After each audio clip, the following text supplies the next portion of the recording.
Friends, the energy disruption and energy shock that we are witnessing due to the ongoing war in West Asia is being considered one of the largest disruptions in modern history. We have seen many oil shocks before as well. For example, the Arab oil embargo of the 1970s, or the Gulf War of 1990, or more recently, the Russia-Ukraine war of 2022. During all these crises, energy disruption was also observed. But the crisis in the Strait of Hormuz that we are seeing now has created a very dangerous situation. It is quite different from all past oil shocks and much more serious. This is because, this time, multiple supply sources have been affected simultaneously. Due to the war, not just one country or one supply source has been impacted. Instead, multiple supply sources have been hit at the same time. Iran is involved in the war, and through its asymmetric warfare, it has closed the Strait of Hormuz. In retaliation, Gulf states have also been targeted. Because of this, Gulf producers such as Saudi Arabia, Qatar, and Kuwait have seen their production impacted. Shipping routes are already under threat. Due to the blockade of a very crucial oil artery, the Strait of Hormuz, not only has physical disruption occurred, but a psychological disruption has also taken place. Insurance costs are skyrocketing. There is fear about when and which oil tanker might be attacked due to the war. Because of this fear, oil prices are rising. Many ships are avoiding entering the region. Because of this, even without a total blockade, supply is shrinking. And there also appears to be no easy alternative to cool down this crisis. The level of spare capacity required simply does not exist. The transition to renewable energy is still only a discussion. Undoubtedly, there is a lot of talk about it, but the transition to renewable energy is still incomplete. Oil is still the backbone of the global economy. So now, when an oil shock is occurring, oil prices are rising, and uncertainty is increasing, there is a risk that oil prices could reach $150 per barrel. If the West Asian crisis is not resolved quickly, then oil prices, which are currently hovering around $100 per barrel, could soon cross the $150 mark. After this, we'll see a global recession. This is because the global economy is still mostly dependent on oil. If energy prices rise, transportation will become expensive. Flights, shipping, and logistics will all become expensive. Prices of everything, from fruits and vegetables to electronics, will increase. The food that comes to your table will become expensive. Electricity will become expensive. Inflation will be seen across economies around the world. After this, central banks of countries will be forced to react. They will step in and increase interest rates. Loans and business borrowings will become expensive. As a result, investments will decrease. Economic activity will slow down. As everything becomes expensive, the input costs for businesses will also rise. They will increase their prices. They will pass this cost on to consumers. Then when things become expensive, consumers will also cut their spending. They will spend only on essential items like food and fuel. They will reduce spending on travel, shopping, and investments. When consumer spending declines, demand will fall. This will lead to a recession. If the crisis continues for a long time, markets will panic. Investors will withdraw their money. The global economy will gradually move towards collapse.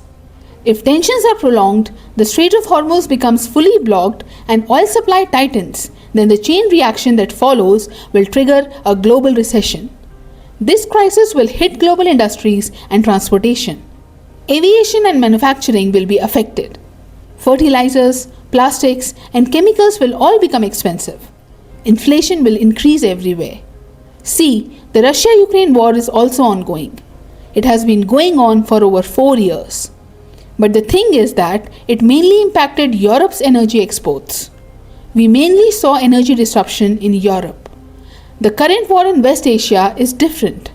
It has affected the central hub of global energy flows, the Strait of Hormuz.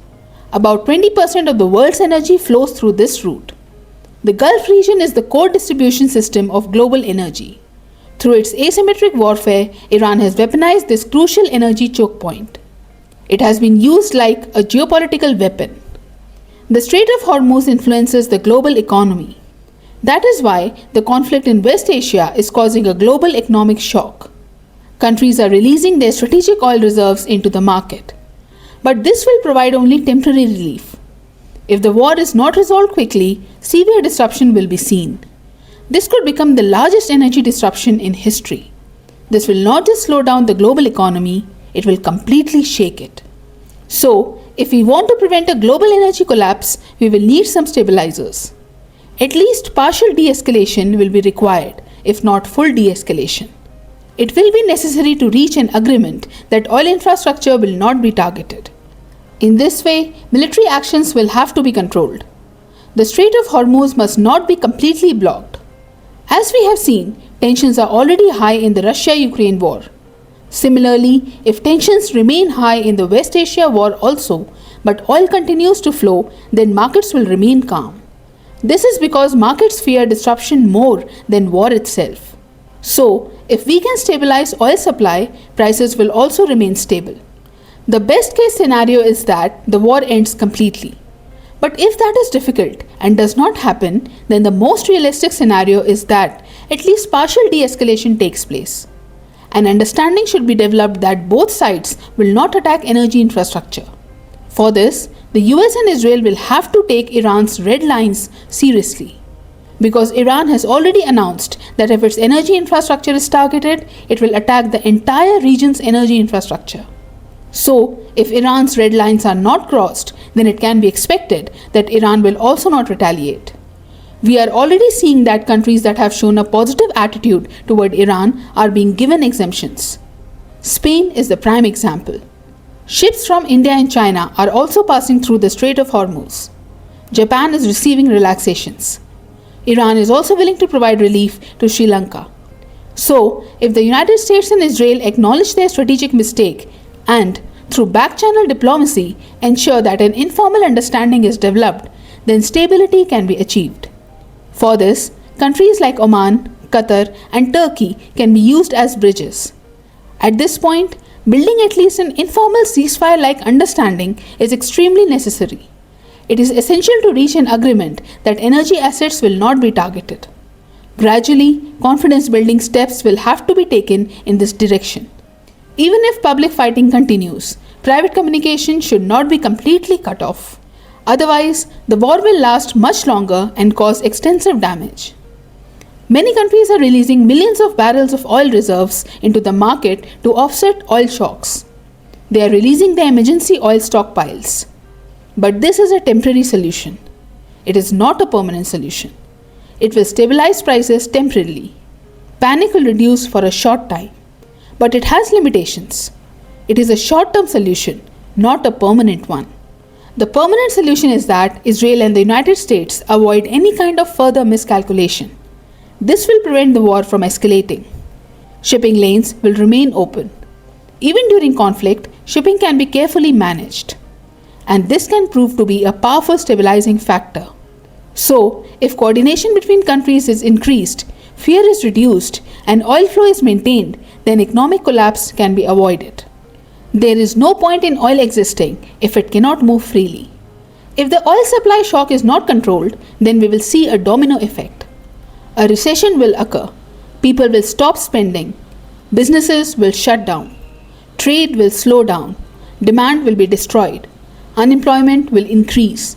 Financial markets will become unstable. Energy-intensive industries will be hit. Developing economies like India, which depend on oil imports, will be the worst affected. Banking stress will be seen. Defaults will increase. Economies will face sovereign debt crisis. Social unrest will also be seen.